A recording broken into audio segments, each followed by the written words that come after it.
May ginagawa ng hakbang ang Philippine National Police upang mapigilan ang posibleng cyber attack na mangyayari sa November 5. Ang sentro ng balita mula kay Ryan Lesigas.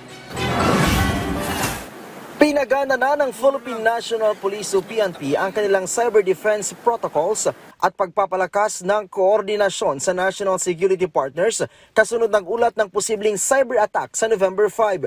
Layo nitong tiyaking mapapangalagaan ang mahalagang information systems at ang publiko mula sa umuusbong na digital threats na maaaring makaantala sa operasyon ng gobyerno at serbisyo publiko. Giit ni Acting Chief PNP Police Lieutenant General Jose Melencio Nartates Jr., naglagay na ng round-the-clock coordination centers ang PNP Anti-Cybercrime Group.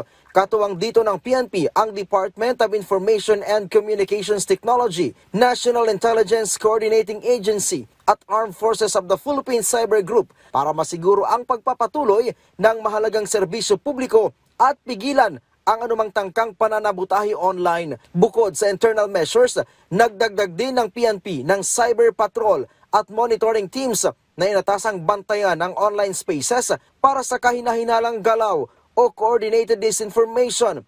Bilin pa ni Nartates sa lahat ng police unit sa buong bansa na magpatupad ng mandatory security protocols. We are continuously protecting that. And to protect our system, ay ginagawa natin ang iba't ibang activities like to ensure firewall, ensure the integrity of hardwares and even software.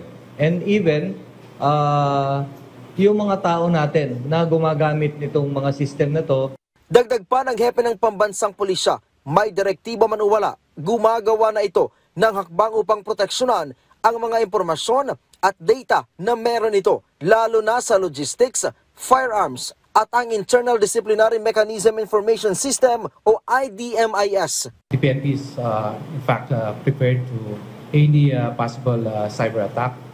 We keep on reminding our units and personnel to always secure the different system. Sa inilabas na babala ng DICT, nakasaad dito ang posibleng pagkakaroon ng Distributed Denial of Service o DDoS o traffic flood na pwedeng magpabagal o hindi agad ma-access ang ilang websites o applications. Pero agad nilinaw ng DICT na sakaling mangyari ito, hindi magkakaroon ng data breach o pagnanakaw ng personal information. Ryan Lesigas para sa Pambansang TV sa Bagong Pilipinas.